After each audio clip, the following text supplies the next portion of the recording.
Alors, comme chaque année, je remercie donc l'association avec de m'inviter pour les Mardis de l'Histoire et pour vous conter cette fois-ci une histoire qui est un peu fortuite, qui est une histoire qui est issue d'une découverte faite dans une brocante le 8 mai dernier à Chignin, au fin fond d'un carton.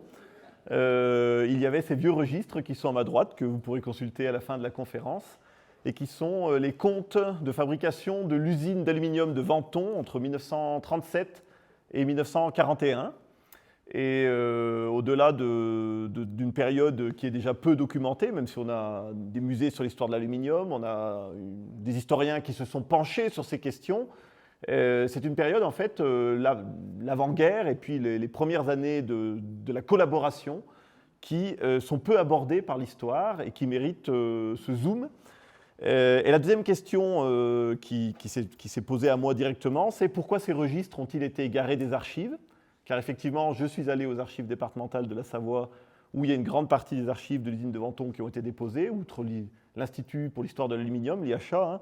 Et donc évidemment, les deux registres qui sont présents ici sont manquants. Donc qui a fait disparaître ces registres et pourquoi hein, c'est un petit peu le début de l'enquête, et c'est cette enquête que je vous propose de découvrir ce soir. Au fond, on ne fait que de l'histoire pour éclairer le présent. Hein, sinon, c'est le rôle social de l'historien, sinon l'histoire ne servirait à rien. Les problématiques que l'histoire dont nous allons parler ce soir nous entraîne il y a 85 ans, à la veille de la Seconde Guerre mondiale. Toutes ces problématiques sont à quelque chose près les mêmes qu'aujourd'hui.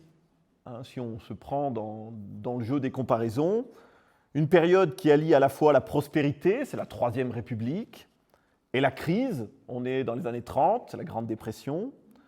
C'est aussi une période de réveil de tensions internationales.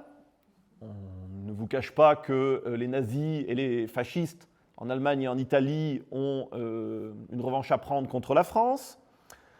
Et une période de réarmement, comme aujourd'hui, où on essaye de réarmer la nation. Aussi une période où on voit l'incapacité de cette nation à relever les défis qui lui sont opposés, le tout faisant prélude à la guerre. L'usine dont nous allons parler, qui nous relie à la Maurienne, à la France entière et même au-delà, vous allez voir aux États-Unis d'Amérique, est située au carrefour de l'Arly, du Doron de Beaufort, c'est des cours d'eau, hein, et de l'Isère, en amont d'Albertville. Vous voyez le petit point rouge, c'est l'usine de Venton, productrice d'aluminium depuis 1906. Cette usine fit partie successivement des groupes Paul Giraud, Sechem AEU, donc c'est électrochimie, aciérie électrique d'Ugine, à partir de 1921. Après la Seconde Guerre mondiale, Péchinet, Ugine, Kuhlmann, démantelée en 1994, vous pourrez la chercher, elle n'existe plus, il n'y a plus rien. Hein, je suis encore allé sur place dimanche, j'ai rien vu. À part l'usine hydroélectrique qui est encore en place. L'usine en question, de par son importance, a participé au réarmement de la France voulu par le Front populaire, un gouvernement de gauche, dès 1936, dans ce contexte d'accroissement des tensions internationales avec l'Allemagne, l'Italie fasciste, la poussée nationaliste espagnole aussi. Elle entrera ensuite comme pièce d'importance dans la politique de collaboration du régime de Vichy, politique issue de la défaite de juin 1940, puisque évidemment la France a perdu la première phase de la Seconde Guerre mondiale, vous le savez. C'est dans ce cadre de la collaboration, que le 28 janvier 1941, donc on est quasiment une année après la défaite, une année après le début du régime de Vichy, après un an d'intérim, le nouveau directeur que vous voyez à gauche, qui s'appelle Alexis Bouchard, qui est donc directeur par intérim de cette usine de Venton, eh bien, ce 28 janvier 1941, il cède sa place à Louis Mignot, le célèbre directeur du site, celui qui a lancé vraiment la production du site de Venton de 1936 à 1940, puis qui le sera encore de 1941 à 1949. Vous connaissez peut-être son nom pour plusieurs raisons, Louis Mignot. Déjà pour la cité Mignot, hein, à Venton, donc ce sont des bâtiments qui servaient à abriter les ouvriers qui ont été construits pendant le régime de Vichy, entre 1941 et 1943, avec piscine, tennis et autres. Hein. La cité existe toujours, je vous la montrerai en photo. Et puis aussi parce que Louis Mignot est le directeur de l'usine qui a lancé la construction du barrage de la Girotte, vous savez, dans le Beaufortain. Il s'agissait à l'époque de produire, vous voyez le barrage ici, de l'électricité pour l'effort de guerre nazi. Et en même temps, ce chantier a abrité un certain nombre de résistants, de réfractaires. Et Louis Mignot passe pour être un résistant à Albertville. D'ailleurs, c'est pour ça qu'il a gardé sa place en 1945 à la Libération comme directeur de l'usine. Mais entre-temps, il y a eu Bouchard, et c'est ce personnage qui, pendant un an, 1940-1941, est un petit peu le mystère de notre enquête et nous amène aux registres qui ont été enlevés des archives. Donc, à l'occasion de ce passage de direction de Bouchard à Mignot, qui était revenu de captivité d'Allemagne, le directeur Mignot à droite, que vous voyez sur l'image, a été fait prisonnier, a été mobilisé, prisonnier, il est revenu. Une des pièces les plus importantes figurant aux archives de l'usine a disparu. Ce sont les comptes de production, les voici, du 1er janvier 1937 au 31 janvier 1941. Il s'agit de 2 registres papier. Le second s'arrête subitement le 29 janvier. Le total de toute la production, ce sont des totaux mensuels qui sont faits, je vous montrerai comment c'était construit, n'a même pas été calculé. Comme si le personnage s'était enfui, il n'avait même pas eu le temps, avec les registres, il n'a pas calculé les totaux du mois de production d'aluminium. Et voici que ces documents ressurgissent 85 ans après sur une brocante, probablement conservés dans un grenier pendant des années. Et plus curieux encore, ils ont servi d'herbier, comme vous voyez. Donc j'ai dû méticuleusement décoller toutes les feuilles pour pouvoir lire ce qu'il y avait dessous. Comme si on avait voulu, par ce moyen, dissimuler ces registres, par exemple dans une chambre d'enfant. L'herbier fait par un enfant dans cette période et des registres bien cachés. Alors pour quelles raisons les comptes de fabrication de l'usine ont-ils été subtilisés? Devait-on les cacher? Quels secrets peuvent-ils renfermer dans cette période de trouble, de marche à la guerre et de collaboration? Peut-on y déceler les faiblesses qui ont conduit la République au désastre? Ou au contraire, y voir un extraordinaire élan précoce patriotique?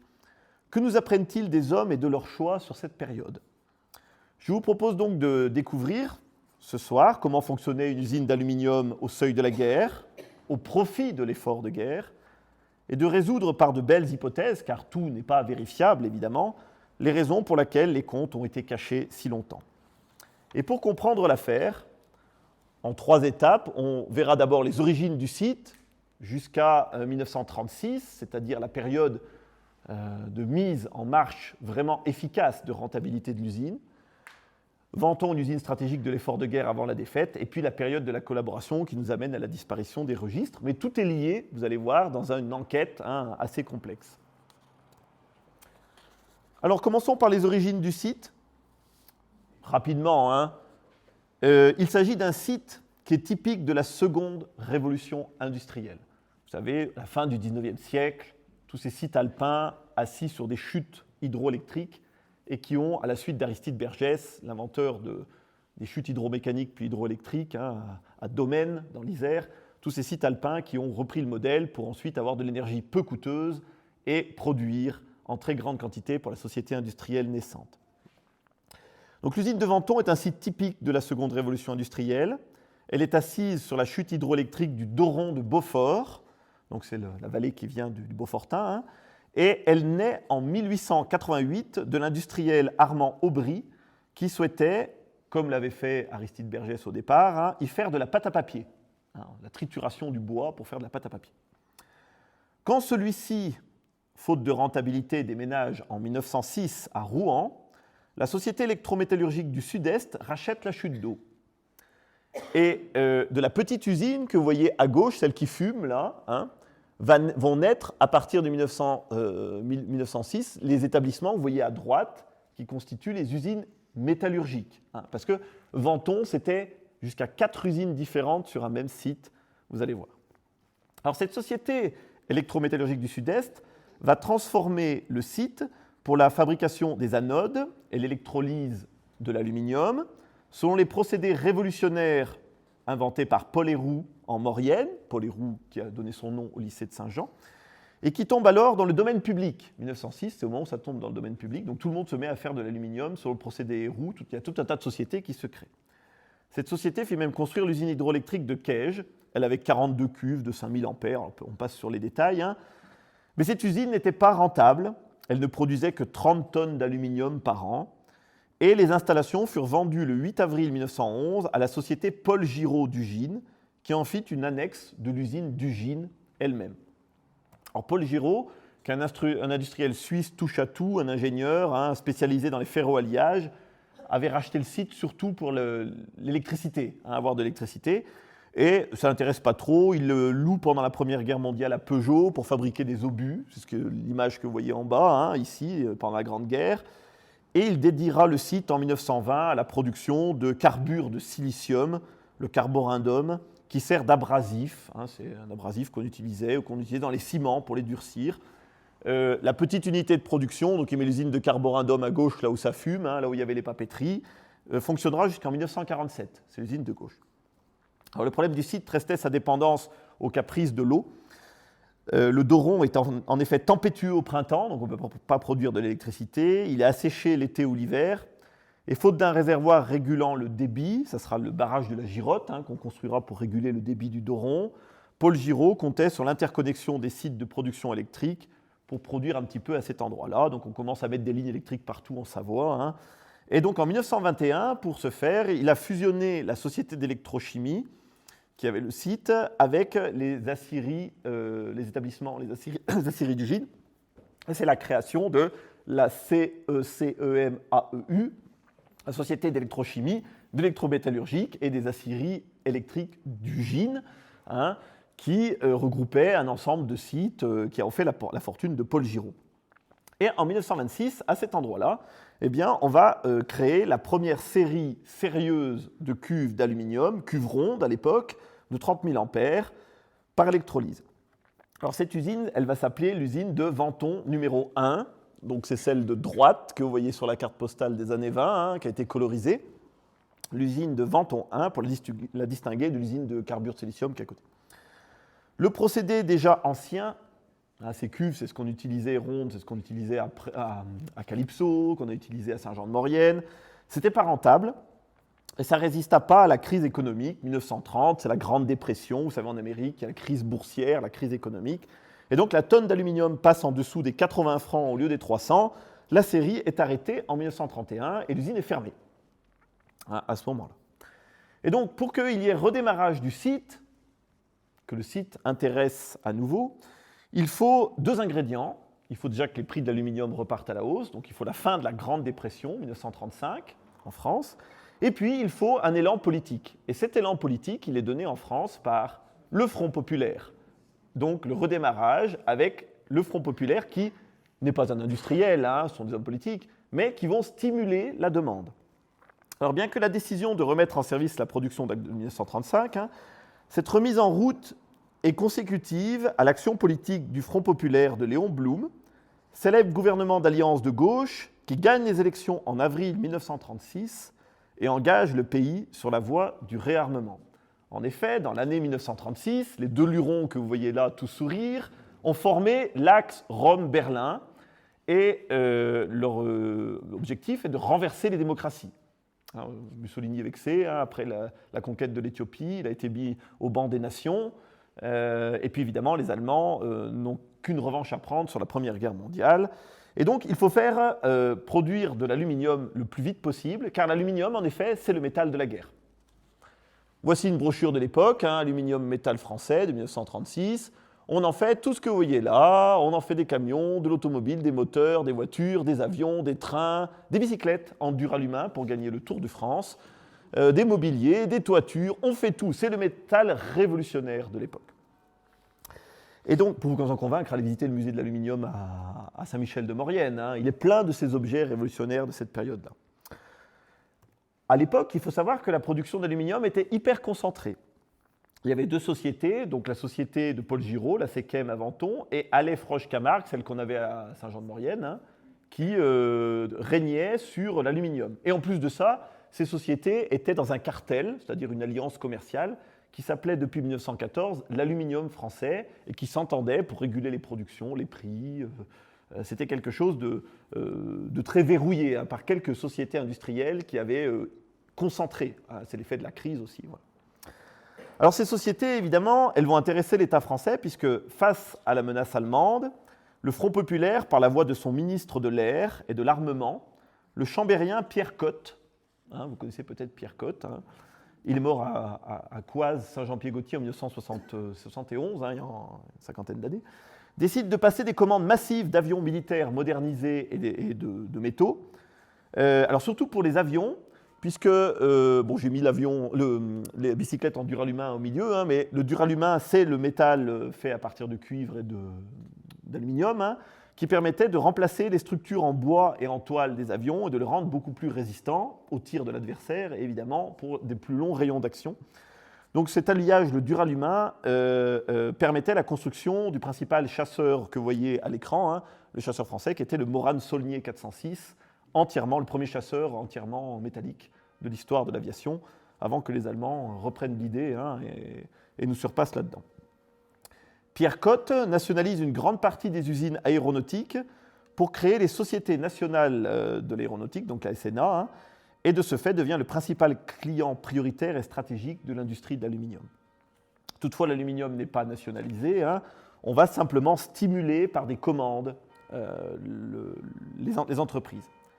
C'est ainsi que la SECEM, donc la société de Venton, est confortée dans son choix de moderniser l'usine de Venton 1, et entre janvier et août 1936, vous voyez ici, la création de 28 cuves de type Soderberg de 25 000 ampères à la place des anciennes vont être mises en service, ainsi qu'une machine et un four tournant, une machine pour le lingotage. La première coulée aura lieu le 7 septembre 1936. Un mois plus tard éclataient les grandes grèves du Front populaire. C'est un tournant productiviste pour répondre au marché étatique. En effet, regardez bien, les cuves Soderberg sont des cuves qui sont maintenant rectangulaires et non rondes. Elles font jusqu'à 2,5 à 3 mètres de côté. Et à la différence de l'ancien procédé, leur carcasse constitue désormais le principal pôle électrique, puisque l'électrolyse, c'est le principe de faire passer de l'électricité à l'intérieur d'une cuve. Et donc la carcasse constitue la cathode, c'est-à-dire que la baignoire, si vous voulez, est la cathode. Et l'anode, qui amène l'autre pôle de votre pile, est composée de barres de fer, de brais, tout ça dans des tôles d'aluminium, et on le plonge dans le bain, qui est un bain de fluorure fondue et d'alumine, où on rajoute la bauxite en poudre, qu'on appelle l'alumine. Quand on envoie le courant à l'intérieur de cette baignoire, que vous voyez ici, le métal se dépose sur la cathode, donc au fond de la cuve. Et ensuite, il suffit de faire un petit trou et puis de le faire couler quand il est à la bonne température. Alors, quand est-ce qu'on sait que le métal est fait C'est très simple. C'est l'électrolyse. En marche normale, la tension dans la cuve ne dépasse pas 5 volts. Alors, il y a 25 000 ampères, mais la tension, c'est que 5 volts à l'intérieur, parce que la processus d'électrolyse est en marche. Et ça, c'est insuffisant pour éclairer une ampoule. Votre ampoule, elle s'éclaire à 100 volts à peu près dans votre pièce. Quand l'alumine a tout disparu du bain, la tension augmente et elle vient à 100 volts à l'intérieur du bain, et donc ça fait passer le courant, et donc l'ampoule s'éclaire au-dessus de la cuve. On dit que la cuve brûle. Alors après, il y a tout un tas d'opérations dont je ne vais pas m'hasarder à vous donner les détails, mais en gros, l'aluminium est formé et il faut ensuite, aux ouvriers, aller chercher cet aluminium. Et une cuve, comme vous voyez ici, de 25 000 ampères, produisait à l'époque 170 kg de métal par jour. Donc on va multiplier ces cuves pour essayer d'avoir des tonnes à la journée.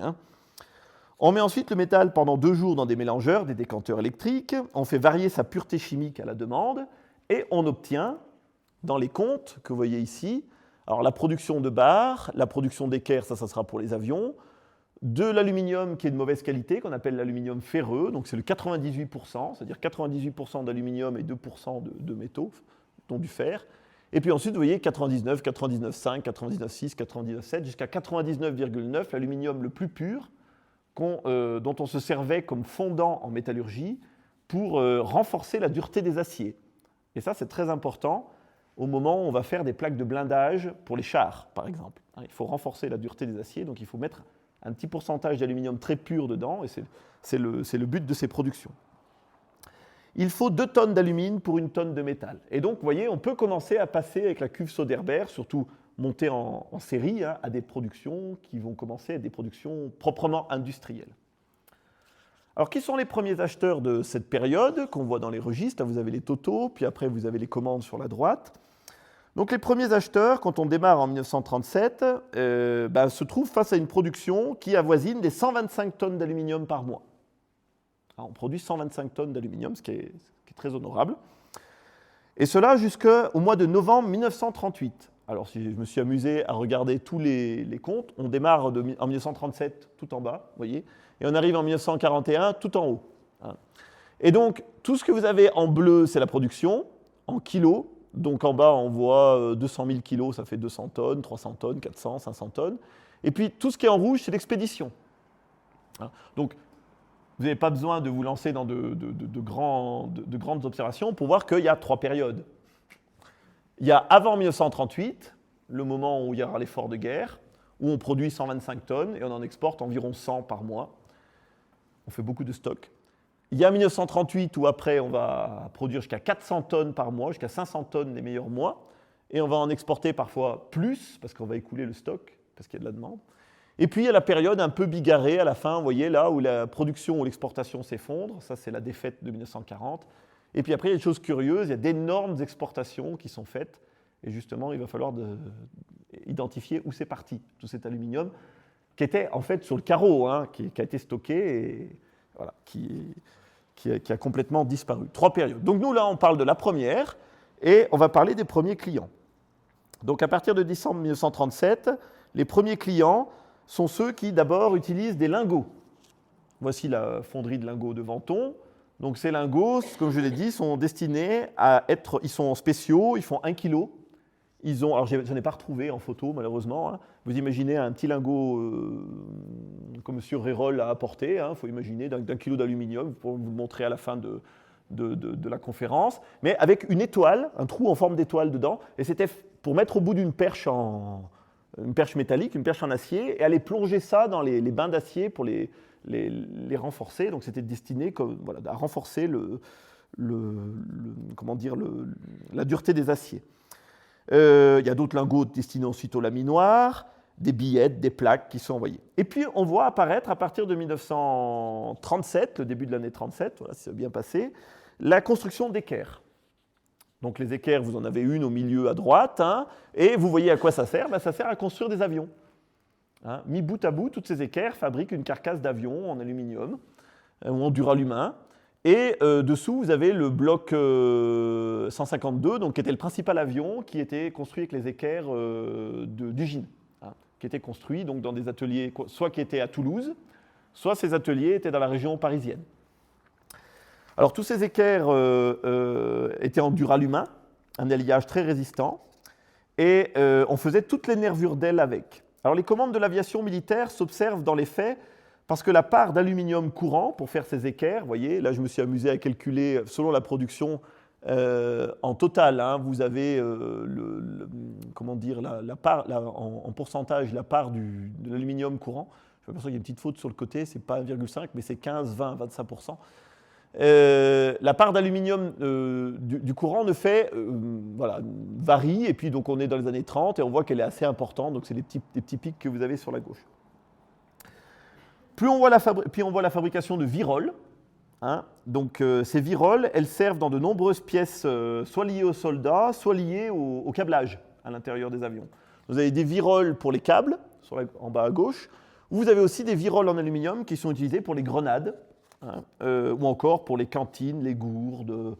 Il y a tout un tas de viroles calibrées, très filées, qui sont faites dans les ateliers annexes à Menton.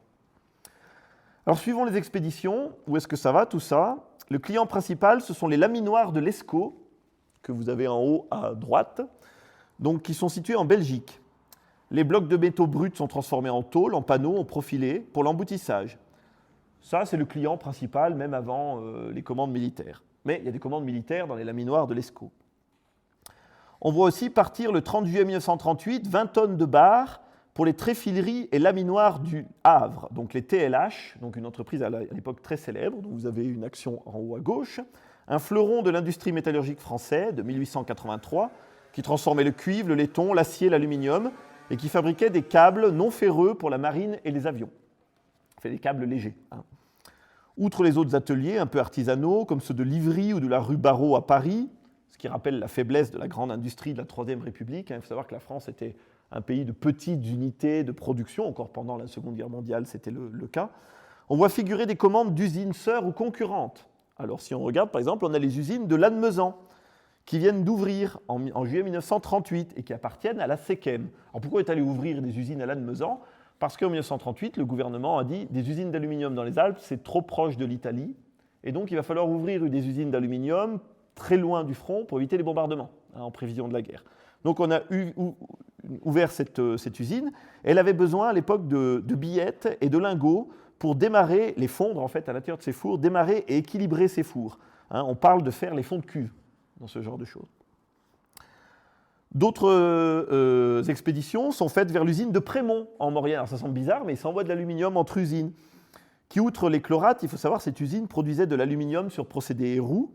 Et dans le cas de Prémont, les expéditions de Venton, qui étaient surtout l'hiver, servaient à honorer des commandes quand le débit de l'arc ne permettait plus de produire. C'est-à-dire l'usine de Prémont s'était engagée à fournir de l'aluminium à ses clients, mais comme elle ne pouvait pas produire assez d'aluminium s'il n'y a pas assez d'eau pour faire tourner les turbines, eh bien, elle faisait venir de l'aluminium de Venton qu'ensuite elle réexpédiait sur sa raison sociale. Plus étonnant, des commandes de concurrents. Allefroche-Camargue pour l'usine AFC de Chambéry, qui fabriquait du duralumin, mais il n'y avait pas assez d'aluminium. Ou les exportations de l'aluminium français vers l'Allemagne. Vers 1938, c'était encore possible. On voit un certain nombre, environ entre 1500 et 2000 tonnes qui partent vers l'Allemagne dans l'année 1938. Il y en a encore le 30 novembre 1938, 30 novembre 38, on est à 6 mois de la guerre à peu près. On a encore 400 tonnes qui partent pour Francfort. C'est-à-dire on donne aux Allemands l'aluminium nécessaire pour fabriquer les Stuka qui vont venir nous taper dessus quelques mois plus tard. Alors vous voyez, donc le démarrage se fait dans le cadre de cette initiative du réarmement du Front populaire. Et puis il y a l'accélération, c'est la deuxième phase, 1938. Venton devient une usine stratégique de l'effort de guerre français. Alors ça s'appelle la création de Venton 2, donc c'est les bâtiments que vous avez peut-être tous connus qui étaient au bord de la route. Venton 2, qui est un produit de la défense nationale. Alors l'aggravation des tensions, la signature du pacte d'acier, vous savez qu'il y a eu deux accords dans les totalitarismes. Le premier accord, c'est l'Axe Rome-Berlin, 1936. Puis après, il y a le pacte d'acier en 1938, à la suite de la visite d'Hitler à Rome en mai 1938. Il y a un nouvel accord de coopération militaire et des accords secrets qui prévoient en fait l'attaque de la France pour l'année 39 ou l'année 40 et le réarmement de l'Italie. Et donc, tout ça, ce n'est pas ignoré de la République française, ils le savent très bien, ils ont des espions partout, on a des renseignements. Et donc, à partir de 1938, eh bien, ça va pousser le gouvernement d'Édouard Daladier à la loi du 11 juillet 1938 sur l'organisation de la nation en temps de guerre. En juillet 1938, la France sait que la guerre va éclater, et donc on met le paquet pour relancer l'industrie. C'est trop tard, mais on met le paquet. Daladier, c'est lui, tout sourire, en train de signer la main de Adolf Hitler, quand en 1938, il va à Munich, vous savez, signer les accords qui permettront le démembrement de la Tchécoslovaquie. Mais dans un coin de la tête, il sait déjà que ça ne sert à rien et que ça mènera à la guerre.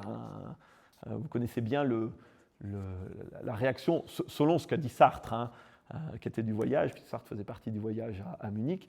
Quand Daladier est rentré à l'aéroport du Bourget à Paris après les accords de Munich, et que tout le monde l'a acclamé, il dit « Ils viennent me lyncher, ils viennent me lyncher ». Et pas du tout, il sort, tout le monde crie et dit « C'est la paix, c'est la paix ». Et là, la réaction de Daladier est de dire « Ah, les cons !» Ils auraient compris. Parce qu'il le sait dans un coin de la tête, que le péril va se réaliser. Donc la loi du 11 juillet 1938, pour revenir à elle, cible les métaux stratégiques indispensables à l'aviation, avec un droit de réquisition de l'outil industriel et la réquisition des personnes. Ainsi que le contrôle des stocks et de la distribution, en particulier pour empêcher la vente à l'étranger, cela va de soi. Alors, consécutive à cette loi, évidemment, revenons à Venton, apparaît la décision d'agrandissement de l'usine d'aluminium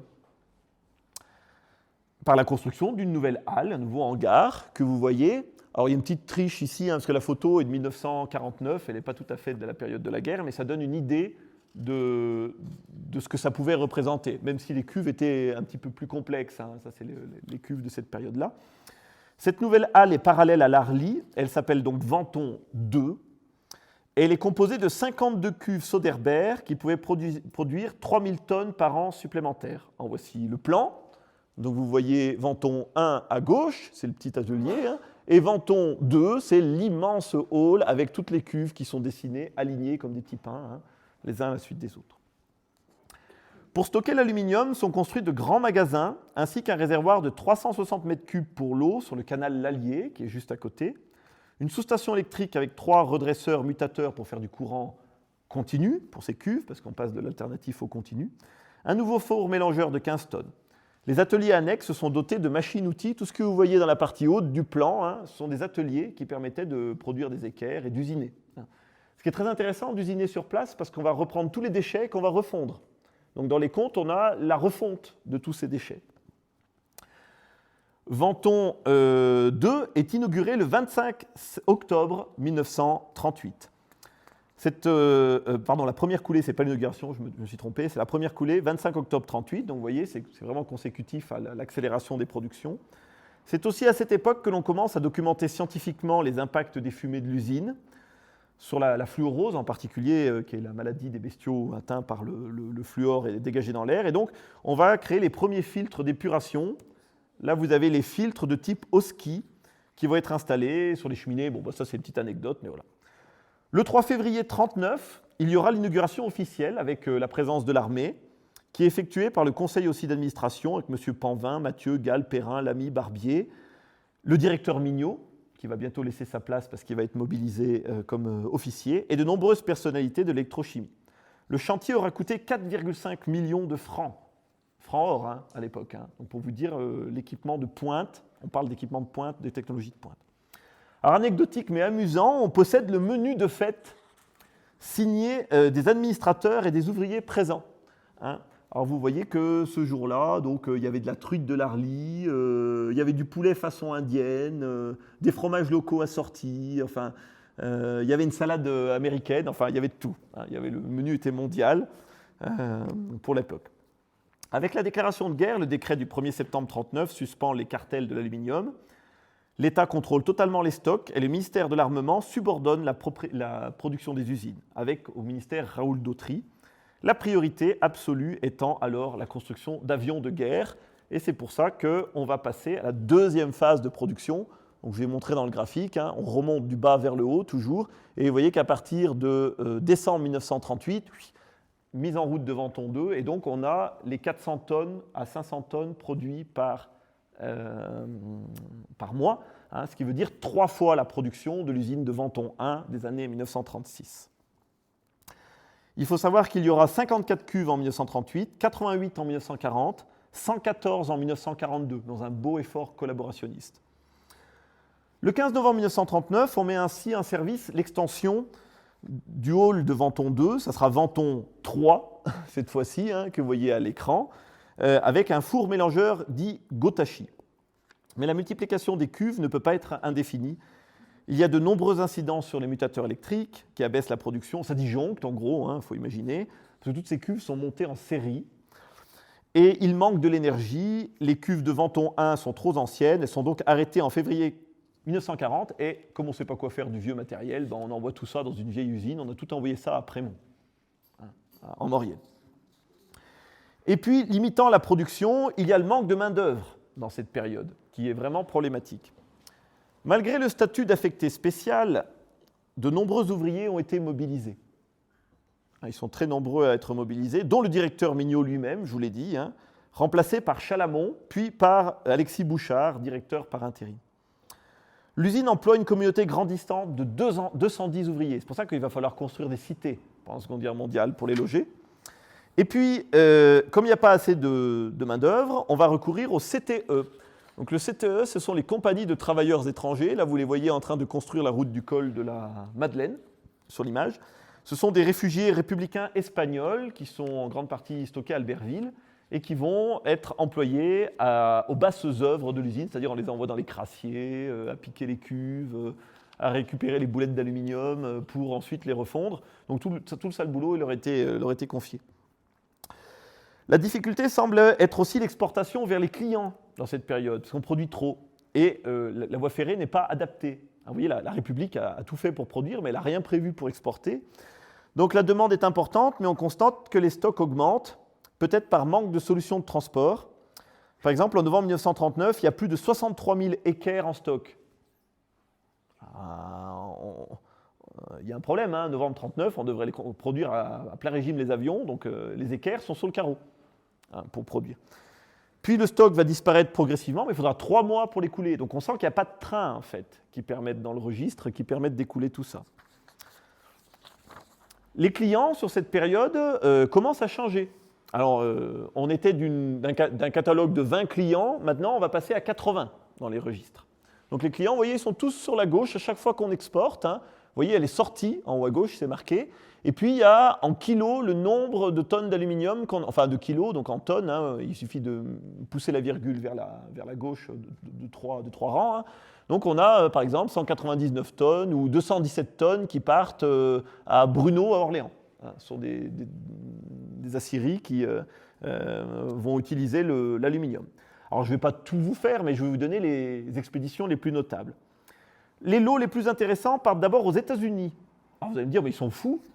Qu'est-ce que c'est que cette histoire? Ils doivent fabriquer des avions et ils envoient l'aluminium dans des bateaux sur l'Atlantique aux États-Unis.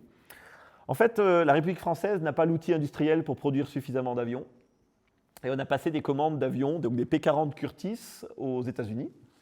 Mais évidemment, aux États-Unis, ils n'ont pas l'outil non plus industriel à ce moment-là pour produire suffisamment d'avions et pour les réexpédier vers la France. Donc en fait, on envoie l'aluminium pour produire des avions américains et récupérer les avions qui, entre nous, vont être produits et arriveront trop tard, puisqu'ils vont arriver en juillet 1940. Enfin, ils ne vont pas arriver du tout, ils vont être détournés, ils vont partir en Angleterre, ces avions. Que la République française a payé avec de l'or. On l'a payé avec l'or de la Banque de France. Donc, dans le même temps, le moteur de cet avion était intéressant parce qu'il était en grande partie avec des composés en aluminium et il a été fait, un moteur léger, avec des éléments électriques dedans, qui a été fait par l'association entre Merlin-Gérin, donc à Grenoble, et Rolls-Royce. Donc on produisait avec de l'aluminium de Venton aussi des pièces de moteur. Enfin, il y a les commandes de Merlin-Gérin dans le catalogue. Il y a aussi des lots de dizaines de tonnes pour Aubert Duval. Donc c'est une aciérie spécialisée aux Ancises, donc c'est dans le Puy de Dôme. Alors qu'est-ce que vous allez faire là-bas au milieu? À cet endroit-là, on produisait des plaques de blindage. Là, vous voyez la construction d'un char B1 bis, qui est le principal char lourd de l'armée française de l'époque, ou le char D2, qui était le principal char de bataille. Ou encore, on produisait les vilebrequins et cylindres d'avion, qui devaient être extrêmement résistants. Et les lingots qu'on demandait à l'usine de Venton étaient des lingots purs à 99,9%. Vous imaginez l'aluminium le plus pur possible, pour faire le procédé de nitruration, un traitement thermique de la surface qui rend l'acier extrêmement dur et résistant. Les aciers qu'on utilise, c'est encore l'acier qu'on utilise pour faire les chars d'assaut aujourd'hui, c'est l'acier 35 CAD12 dans la nomenclature, qui est fait avec cette partie d'aluminium. Autre acheteur pour l'effort de guerre, les TLH, donc les tréfileries de Dijon, de Pont-de-Cherhuis, filiale des tréfileries du Havre, toutes les deux spécialisées dans la production des tôles et des câbles d'aluminium pour les avions. Mais aussi l'usine Cuivre et Alliage, située à Ham, dans le département de la Somme, ou encore celle de Cran, près d'Annecy, que vous voyez à l'écran, qui produisait avec l'aluminium des alliages pour la production de munitions. Et ici, tout un tas de batteries de cuisine, parce que ce que vous voyez à l'écran, ce sont des gros disques qui vont produire les batteries de cuisine de l'armée, dont on avait besoin.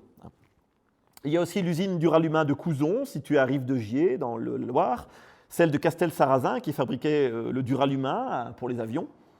La fonderie Montupet, spécialisée dans le moulage des métaux légers, située à Nogent-sur-Oise, qui a été repliée précipitamment en 1940 à Ussel, en Corrèze.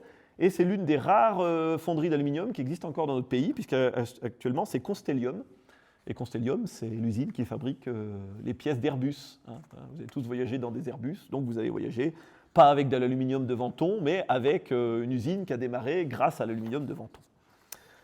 Il y a aussi les laminoirs du Dauphiné, alors ça c'est anecdotique, mais sachez qu'il y a de l'aluminium dans la célèbre baïonnette du fusil MAS-36 qui porte la lettre T, et la lettre T, c'est les laminoirs du Dauphiné qui sont à Domaine, entreprise Pont-Martin.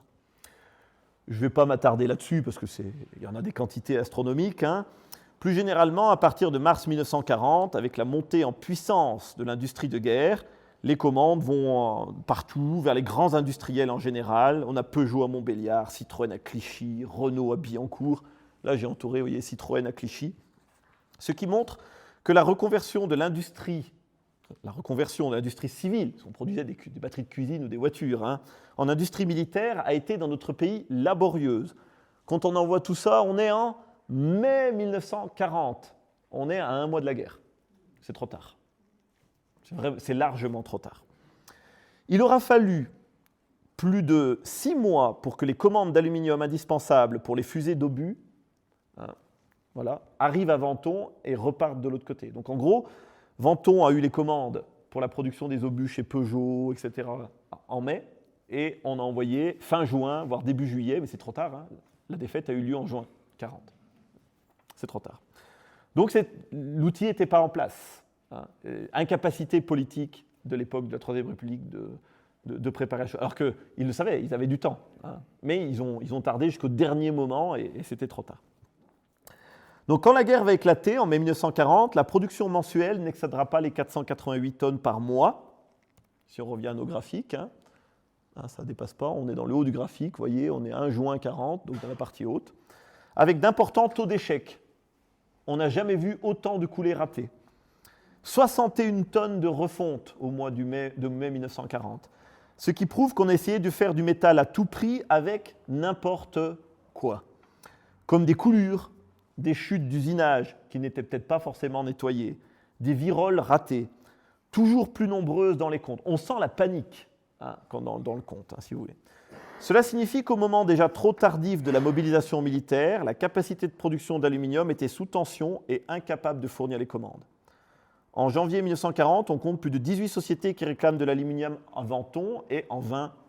Ils n'arrivent pas à avoir... Et les stocks s'accumulent, c'est-à-dire qu'il y a aussi des stocks, mais ils n'arrivent pas à les écouler. On ne sait pas comment les transporter. C'est symptomatique d'une société en plein déni. On trouve au milieu de tout ça, alors ça c'est le truc qui m'a le plus estomaqué, des commandes tout à fait curieuses. Voilà, bon, les stocks de l'usine, vous avez là. Tout à fait curieuses. On est en mai 40 et il y a une commande civile qui est honorée, et qui part au milieu de toute la commande de guerre. L'usinage de 10 000 compteurs à gaz pour la ville de Montrouge, qui est dans la banlieue parisienne, périphérique, vous voyez, au sud de Paris, à Montrouge. Oui, ils prennent le temps de faire les 10 000 compteurs à gaz. Et les compteurs partent en convoi prioritaire pour Montrouge. C'est extraordinaire. Dans un ultime effort, en juin 40, on expédiera plus de 560 tonnes en juin. 560 tonnes, donc ça c'est extraordinaire.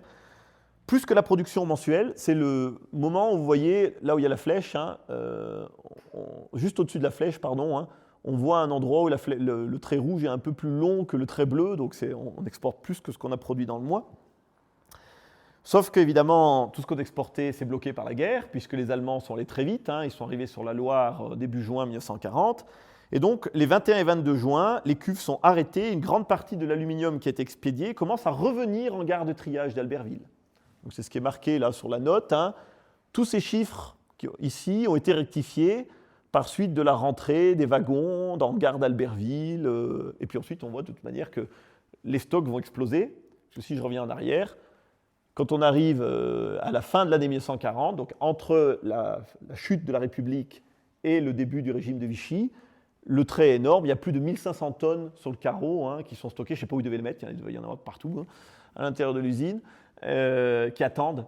Un trésor de guerre qui attend. Donc, ça nous amène à la troisième partie et au retour de nos registres. Voilà, donc une usine dans la tourmente. Les débuts de la collaboration à partir de juin 1940 et l'année 41, qui est le moment où s'arrête le registre, puisque je vous rappelle que le registre, je dis, s'est arrêté fin janvier, subitement le 28 janvier 1941. Alors, évidemment, comme je l'ai dit, c'est un trésor de guerre, cette histoire, parce que après l'armistice de juin 40, la Savoie se retrouve dans ce qu'on appelle la zone libre.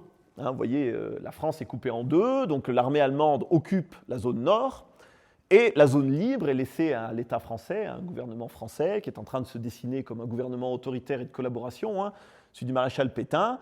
l'usine de Venton n'étant pas encore dans la zone verte que vous voyez, puisque les Italiens n'arriveront qu'à partir du 11 novembre 1942, c'est-à-dire après le débarquement des Alliés en Afrique du Nord, jusqu'à 11 novembre 1942, il n'y a pas d'occupation italienne, et donc on est en zone libre à Venton, et l'usine est libre de produire comme elle veut, si on veut, enfin pour le gouvernement français, mais elle n'est pas censée forcément collaborer à ce moment-là. Mais il y a un trésor, et donc il va falloir le gérer. Le régime de Vichy, que vous voyez, le maréchal Pétain, que vous voyez sur cette propagande, entendait réorganiser l'économie, parce que, bon, évidemment, on s'est pris une grosse défaite dans les dents, quand même, et placer la production d'aluminium, un métal de guerre, sous contrôle strict, afin d'approvisionner d'abord ces industries aéronautiques autorisées, parce qu'il faut savoir que la convention d'armistice autorisait le gouvernement français à construire des avions, mais pas en créer de nouveaux. Et or, les avions qui auraient pu nous donner une chance sur le champ de bataille étaient en production au moment où on a perdu la guerre, on a signé l'armistice prématurément, et en particulier on construisait un chasseur moderne qui s'appelait le De Watine 520, et ce chasseur, on a continué à le produire, et ça a été le principal avion de combat de l'armée d'armistice, comme on l'appelle, l'armée du régime de Vichy, et c'est le principal appareil militaire qui a équipé les forces françaises libres une fois que l'armée du général de Gaulle s'en sera emparée en Afrique du Nord. Un avion extrêmement performant qui avait à peu près les capacités du Spitfire anglais, qui est l'avion de la victoire en Angleterre. Et donc, le régime de Vichy entendait en secret continuer, à la barbe des Allemands, la construction de ces avions, ce qu'il a fait d'ailleurs, et la construction de chars d'assaut cachés à l'occupant. Ce qui a été un peu plus difficile à faire, mais ils en ont caché un petit peu tout de même, surtout en Afrique du Nord, en Algérie, en Tunisie. Donc, il y avait ça. Et puis, de l'autre côté, il y avait aussi pour le régime de Vichy réorganiser l'industrie parce qu'on devait honorer une dette de guerre très importante. Dans la convention d'armistice, il y avait le remboursement d'une dette de guerre colossale. Il y avait quelque chose comme 1,5 million de francs or par jour à rembourser à l'Allemagne. Et donc, évidemment, un stock d'aluminium aussi, parce que ça coûte très cher, l'aluminium à ce moment-là, c'est bienvenu. Donc, on va essayer de mettre ça sous contrôle. Problème, les industriels de l'électrochimie et les Allemands ont devancé Vichy. En effet, l'article 3 de la Convention d'armistice, en juin 1940, celle qui a fait capituler la France, ces articles 3 sont flous et prévoit de l'exercice de tous les droits, un exercice de tous les droits par la puissance occupante. C'est-à-dire que l'Allemagne est en mesure, dans la zone libre comme dans la zone occupée, d'exiger des choses, éventuellement des métaux. Les services et les entreprises passent éventuellement sous contrôle allemand ou sous les commandes d'armes de la Wehrmacht, l'armée allemande. De leur côté, nombreuses entreprises françaises, y compris en zone non occupée, prennent d'elles-mêmes l'initiative d'entrer en contact avec les représentants du Reich. Pourquoi pas pour vendre, Il n'y a pas de petit profit en période de guerre. Les industriels restent des industriels. Et donc, l'électrochimie, effectivement, parce que le siège est à Paris, est entré en contact en juin-juillet 40 avec l'occupant, et il y a des accords qui sont passés pour un certain nombre, vous allez voir, de livraison d'aluminium. Je vous montrerai comment. Pendant ce temps-là, Vichy entérine dès juillet 1940 le fait accompli, donc c'est-à-dire, OK, les Allemands vont commander un petit peu même en zone libre, et par la loi du 16 août 1940, Vichy va créer les comités d'organisation sous l'égide du ministre René Belin.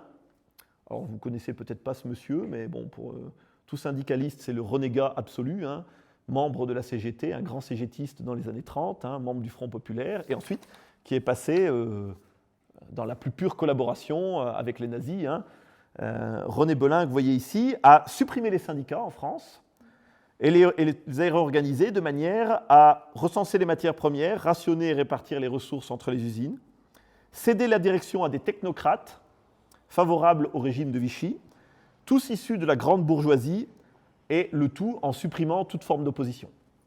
Donc pour essayer de mettre sous contrôle l'industrie et contrôler les stocks. Donc c'est un jeu à trois, si vous voulez. Il y a l'usine de Venton, OK. Il y a les comités d'organisation de Vichy, et il y a les Allemands qui essayent de passer des accords pour essayer de s'emparer des stocks d'aluminium. Les autorités allemandes classe ainsi comme entreprise Rüstung, je ne sais pas comment on le prononce en allemand, Rüstung, usine d'armement, toutes les entreprises qui les intéressent, dont l'usine de Venton, et qui devra travailler pour rembourser la dette de guerre de la France et aider la machine de guerre allemande. Le directeur par intérim de l'époque, donc c'est Bouchard, est donc sollicité dès août 1940 par les autorités du Reich. En effet, dans la débâcle, des convois entiers d'aluminium à destination du Creusot et de Montbéliard sont restés en gare d'Albertville, ou bien ont été retournés par des entreprises qui ont cessé l'activité, comme les Bruneaux d'Orléans. Résultat, tout en maintenant une production mensuelle de 300 tonnes, c'est un petit peu baissé, on est en septembre 40, les stocks d'aluminium de Venton vont dépasser, comme je vous ai dit, les 1500 tonnes. C'est la barre la plus grande que vous voyez. Et en dépit de timides expéditions courantes, environ 30 tonnes par mois, comme pour la SNCF à Vitry, les forges de Cran, ou des commandes de tôle d'aluminium, alors ça c'est marrant, ce que vous voyez ici, pour les mines d'anthracite des Bellevilles, 195 kg est expédié en décembre 40, on n'arrive pas bien à exporter. Donc il va y avoir un moment où il va y avoir le pillage de Venton, où on va s'emparer de tout ce qui existe. Et là, il y a le rôle ambigu de notre ami Bouchard et de ses joyeux registres. Alors, Bouchard, on n'a pas grand-chose sur lui. C'est un ingénieur de l'école polytechnique. Il est originaire de la région parisienne. Il est venu, c'est un cadre de l'électrochimie, il est venu de la région parisienne. Il paraît au premier abord un fidèle serviteur zélé de l'État de Vichy, sous-directeur quand Mignot a été mobilisé, Mignot le précédent. Il a pourtant déjà 48 ans, donc c'est un peu une fin de carrière, vous voyez, quand il prend l'intérim. Vous voyez, là, il est assez âgé sur la photo. Zélé, car il veille à maintenir le plus haut niveau de production de l'usine, malgré le manque d'alumine, le manque d'électricité.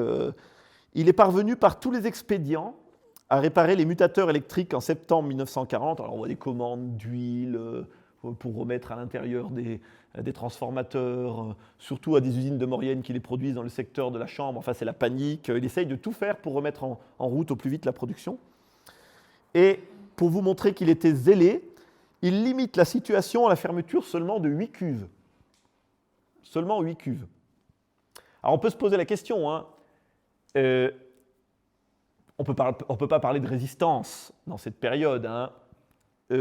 Déjà, voulait-il honorer les commandes allemandes et c'était déjà un fidèle serviteur des nazis, ou au contraire un fidèle serviteur de Vichy, il a été approché par Vichy et puis il s'est dit il faut produire pour la Révolution nationale. Moi je pense plutôt pour ça, il n'y a rien qui le prouve, il faudrait aller dans sa correspondance privée, on n'a pas trouvé encore. Pourquoi pas compléter tout ça. Mais voilà, on voit qu'il est écartelé et que ce personnage essaye de produire le plus. De ce fait, il maintient le niveau de production à 300-350 tonnes jusqu'en 1941 sans faillir et en trouvant l'alumine nécessaire. On le voit même innover par l'emploi d'une nouvelle poche de 600 kg permettant de couler les cuves tous les 3 jours. On lui doit encore des projets de construction qui montrent le côté un petit peu collaborationniste du personnage, comme les 2 silos de 1200 tonnes d'aluminium, que vous avez peut-être connus, qui étaient au bord de la route, et qui resteront longtemps le symbole de l'usine, qui ont été construits en 1941. Et qui seront donc construits en 1941. Il est aussi à l'origine de tout le confort paternaliste de la future cité Mignot, que vous voyez ici, la cité Mignot, projetant une salle de sport et une piscine, le tout construit tous les deux en 1942. Puis en octobre 1940, on voit apparaître dans les registres Schenker. Octobre 40, juin 40, octobre, il y a 3 mois, il s'est passé l'été après la défaite de la France. Et Schenker, vous connaissez, Schenker Deutsche Bahn, c'est les transports ferroviaires allemands, l'équivalent de la SNCF. Et Schenker, c'est le bras, le fret, le bras logistique du transport des chemins de fer allemands.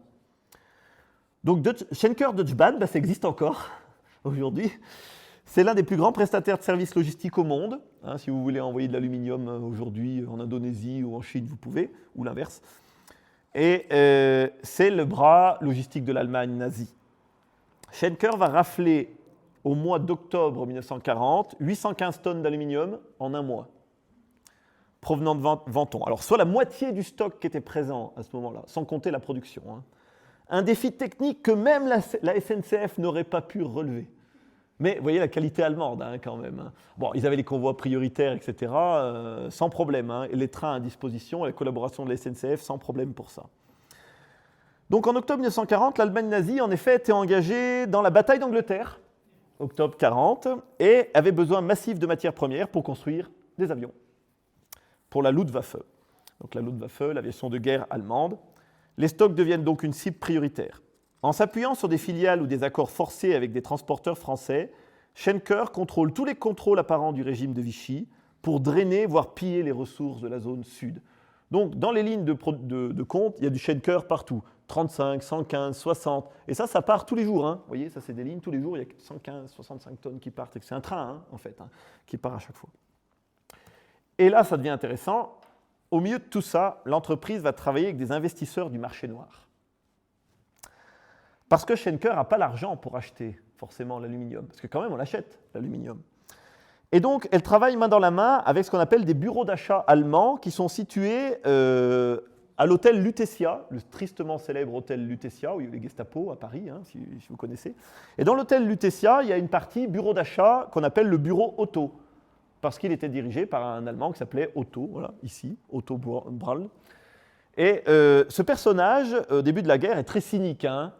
Le statut des Juifs est à peine voté, voté même pas, hein, mais a été décrété en France, donc pour exclure les Juifs. Et donc, il s'est mis en rapport avec tous les Juifs de France qui avaient un peu d'argent, en leur disant « Vous avez de l'argent à placer, c'est difficile le temps pour vous, mais achetez donc des stocks d'aluminium. » Et donc, bien sûr, tous ces Juifs n'ont pas été remboursés. Hein. Leur triste sort a été ensuite d'être raflés et de partir vers les camps. Hein. Mais donc, les Allemands qui n'avaient aucun scrupule ont mis en rapport des Juifs avec des banques, en fait, hein, pour pomper leur argent et acheter les stocks de toute l'industrie française et les drainer vers l'Allemagne. Et donc, on voit ainsi, dans cette période des bureaux d'achat, que Bouchard s'apprête pour le mois de novembre 1940 à passer un contrat avec un investisseur juif du nom de Solek Tschender, un Polonais, que les nazis l'ont mis en relation avec lui hein, et avec l'usine. Et donc on en arrive à ce qu'on appelle le coup de Bouchard hein, et le retour du directeur Mignot dans la fin de l'année 1940 et les fameux stocks d'aluminium. Alors qu'est-ce qu'on sait sur Solek Tschender? C'est qu'il achète sur 2 mois 373 puis 454 tonnes d'aluminium, donc presque tout le reste du stock stratégique qui restait à l'intérieur de l'usine. Le personnage, donc n'a pas de photo, hein, qui vient de la région parisienne, agit probablement pour placer son argent sur les conseils malveillants des Allemands. En effet, dans la zone libre et occupée, le statut des Juifs vient d'être voté, octobre 1940, et ça vient d'installer la discrimination et la saisie des patrimoines importants des Israélites, des citoyens israélites. Or, en janvier 1941, il apparaît que les marchandises que Solek Tschender a achetées et livrables à l'occupant, donc qui auraient dû passer par Dijon pour aller vers la zone occupée, eh bien, ne sont jamais parvenus. Un peu moins de 1000 tonnes d'aluminium qui se sont évadées dans la nature. Et la note de la SNCF ajoute malicieusement « égaré en gare de Dijon », comme si 1000 tonnes d'aluminium avaient pu disparaître comme ça. Alors, on ne sait pas. Peut-être qu'il s'agit d'un détournement orchestré par le régime de Vichy. Peut-être que Vichy a détourné l'aluminium pour le cacher. Peut-être. Hein, peut-être, hein, par les fonctionnaires. Peut-être tout simplement c'est parti sous un autre nom vers l'Allemagne et on n'en sait rien pour tromper l'investisseur juif à ce moment-là. Mais en tout cas, qui irait s'en plaindre qu'un investisseur juif a été volé? L'acheteur est un spéculateur juif. Tout ce qu'à l'époque on va combattre. Laissez-nous tranquilles, 1941, hein, dit la pub. Qui plus est, un juif dont l'activité d'acheter de l'aluminium et des métaux stratégiques, c'est une activité interdite depuis le mois d'octobre. Donc, vous voyez, c'est tout bénéfice pour tout le monde, pour les Allemands, sauf un personnage, pour qui il y a des sueurs froides. Ben, c'est Bouchard lui-même, parce qu'on va lui demander de rendre des comptes. Il reste Bouchard. Il prend la fuite dans la nuit du 28 janvier 1941. Parce qu'on vient chercher, la police vient chercher. Abandon de poste, note le registre des présences.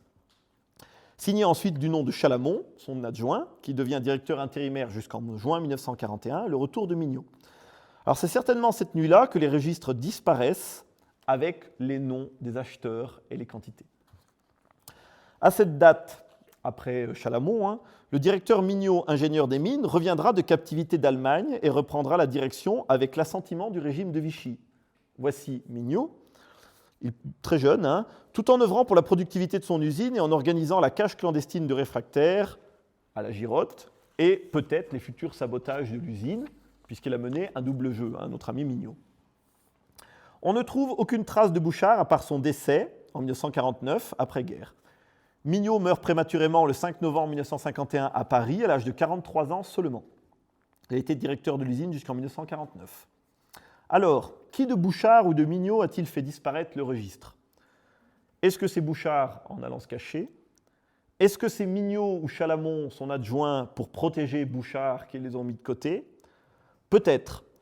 Peut-être que c'est Mignot lui-même, car en réalité, avec les 3 registres que j'ai trouvés ici, j'en ai trouvé un troisième. Et ce registre-là, c'est les registres de production de l'usine de 1944 à 1949, au moment du redémarrage de l'usine, mais aussi de l'épuration. Et ça sera la conférence de l'année prochaine. Conclusion. L'année prochaine. Non, je ne l'ai pas étudié encore, mais il y a des trucs marrants hein, dedans, je vous dis tout de suite. Voici donc une bien singulière histoire, celle de registres cachés puis retrouvés, qui témoignent d'une période bien difficile de notre nation et de notre région. Bien sûr, l'histoire de l'usine du Venton, comme toutes les usines d'aluminium, est riche et beaucoup plus large que cette période allant de 1936 à 1941. Mais en 5 ans, en 6 ans presque, elle illustre tous les enjeux de la période. D'abord, l'incapacité de la Troisième République à mettre en ordre la nation pour faire face à la menace. C'est très clair. Ensuite, la très haute technicité de l'aluminium français, un trésor de guerre convoité par les nazis et qui sera retourné contre les Alliés dès sa saisie, puisque c'est avec cet aluminium que l'Allemagne va orchestrer la guerre contre l'Angleterre, contre la Russie, contre les États-Unis d'Amérique. Il faut aussi peut-être, avec cette histoire, réévaluer le rôle du Front populaire. Ce Front populaire qui n'a pas été ce gouvernement d'oisifs et de grévistes qu'on veut nous montrer sur CNews ou sur les autres torchons médiatiques. Un gouvernement responsable, visionnaire, qui avait mis en place les conditions du réarmement. Par contre, il faut voir le rôle négatif des gouvernements, de droite cette fois-ci, du gouvernement Daladier, qui en 1938 a lancé l'économie de guerre, quand le pays n'était pas prêt, voire sous-dimensionné ou non mobilisé. Il y a un débat d'historiens là-dessus. Le pays sera mobilisé au printemps 1940, mais c'est trop tard. L'extraordinaire réseau international de nos usines, une quasi-mondialisation avant l'heure, je vous rappelle qu'on envoyait construire des chasseurs en aluminium aux États-Unis, rappelle que les outils industriels et économiques qui ont forgé l'Amérique proviennent d'abord d'Europe, de France, de Maurienne, pourquoi pas, et d'Albertville. Enfin, tout ça nous rappelle les heures sombres de la défaite et surtout les choix individuels difficiles face au régime autoritaire et collaborationniste. Fallait-il résister, collaborer, être attentiste, être fidèle au régime? Bouchard n'a rien d'un résistant, absolument, si on regarde. Au fond, la question des registres cachés pousse à se poser celle-ci. Dans quelle mesure un acte d'intérêt individuel, Bouchard était obligé de se cacher parce qu'il était compromis, cet acte d'intérêt individuel peut-il compromettre une vie ou une carrière? Ou un acte d'État, une décision faite par un État, peut compromettre une vie ou toute une carrière? Bouchard a certainement été patriote, pas résistant mais patriote. En acceptant la disparition de l'aluminium, promis à un pillage allemand, il a peut-être sauvé de sa destination de l'Allemagne. Peut-être, parce qu'on n'a pas la preuve. Mais à quel prix? Celui du maintien d'une usine intacte, d'un outil en pleine croissance qui produira 5200 tonnes d'aluminium par an en 1942, avant les sabotages. L'année 1943, c'est l'année des sabotages. Tout ça pour vous dire qu'à l'heure du réarmement, qui est notre en 2026, et de situations comparables à celles des années 30, il est bon de s'interroger sur ce qui rend les nations fortes. Ce n'est pas l'outil qui compte. La France avait l'outil était en place, mais c'était bien la volonté. Je vous remercie de votre attention.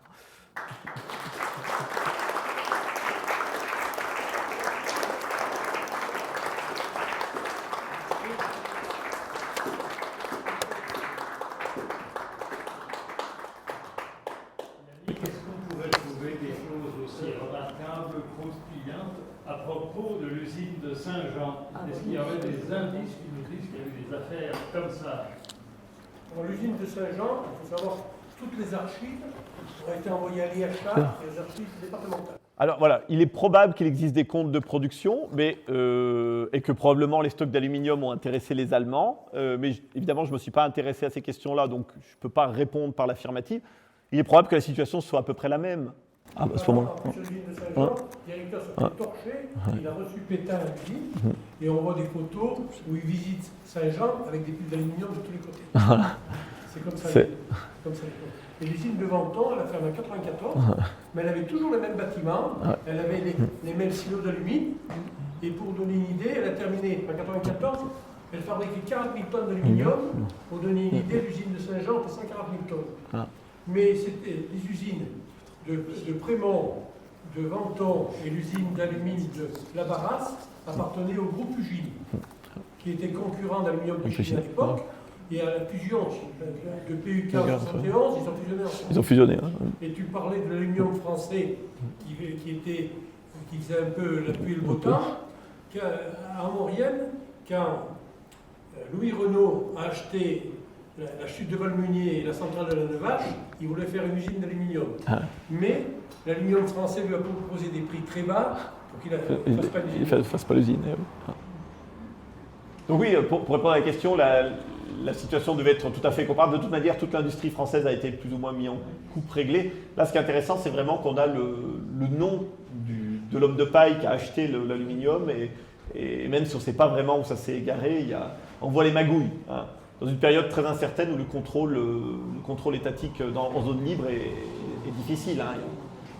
Très difficile. Oui. Comment on peut expliquer, alors que les transports étaient complètement désorganisés, que ces usines soient approvisionnées en alumine? Alors, il y a eu des priorités, parce que le décret de 1938, le décret Daladier, qui met en place la production prioritaire, a fait en sorte qu'entre les usines de production d'alumine à partir de la bauxite dans le Var et les usines des Alpes, il y a une continuité et des convois prioritaires pour les acheminer. Donc c'était c'était tout à fait huilé, si on veut. Et quant à la production qui continue juste après la guerre, il faut savoir qu'ils ont eu beaucoup de retours de stocks d'alumine qui se sont perdus de poudre. Et donc le silo de 1941, il vient de là. Ils ne savaient pas où le mettre, cet alumine, donc il a fallu construire une structure qui permette d'accueillir beaucoup plus. C'était mis en place comme ça à ce moment-là. Oui, lorsque vous évoquez effectivement la disparition de ces 10 tonnes d'aluminium, laissant entendre a priori que ce bouchard les aurait cachés, mais où, pour faire quoi? Alors ça est beaucoup plus logique, vu qu'en plus, en 1941, qu'à Dijon, effectivement, l'aluminium était disparu, ce sont justement les chemins de fer allemands qui sera venu pour l'embarquer. Faire quoi sans nous? Il aurait dit peut-être dans le registre de la SNCF, il aurait vu. Le convoi a été détourné, mais il n'a pas traversé, si vous voulez, à Dijon, on sait qu'il n'a pas traversé la ligne de démarcation. Donc on sait qu'il n'est pas parti en Allemagne. Donc il est forcément resté en zone libre. Donc à l'époque, le régime de Vichy a fait en sorte, c'était l'idée de cacher des stocks, ou peut-être de l'envoyer dans d'autres usines, peut-être vers Lannemezan, ou... C'est parti quelque part, mais où? Ça, pour l'instant, c'est impossible de savoir. En tout cas, ça n'a pas passé ça a disparu en gare de Dijon, ça n'a pas passé Si ça avait passé la ligne de démarcation, on l'aurait su. Voilà. On va pas enquêter. Ouais, il faut.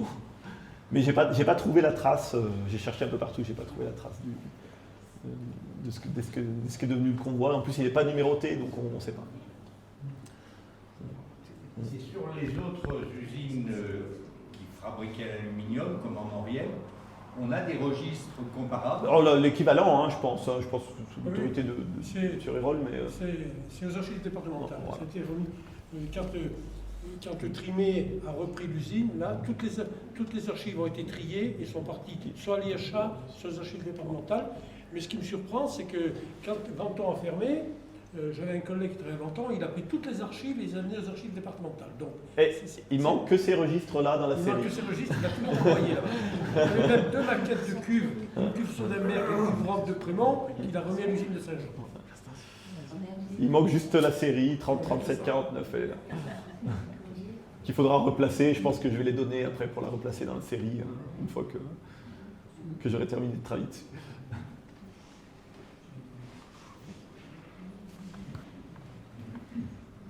Oui. Vous êtes tombé dessus par hasard, c'était quand même un peu caché quand vous les avez achetés. C'était au fond Comment d'une- c'est cette histoire? Au fond d'une caisse en plastique, dans une D'une brocante. famille, d'un monsieur, d'un collectionneur? Ben, rien du tout, dans une brocante où les gens débarrassent leur grenier. Voilà, Incroyable. voilà dessus. C'est le flair de l'historien. Donc, On va faire les brocantes. voilà, il faut faire les brocantes en fait.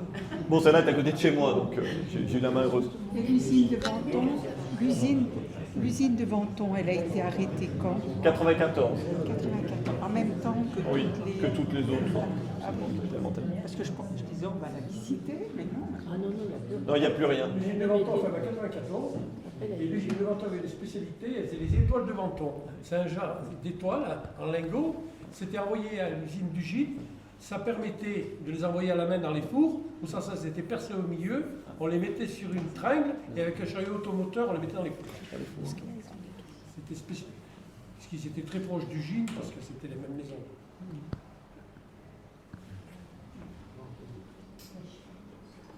Alors la suite à l'année prochaine. L'année prochaine, la suite. Voilà. Je vous remercie.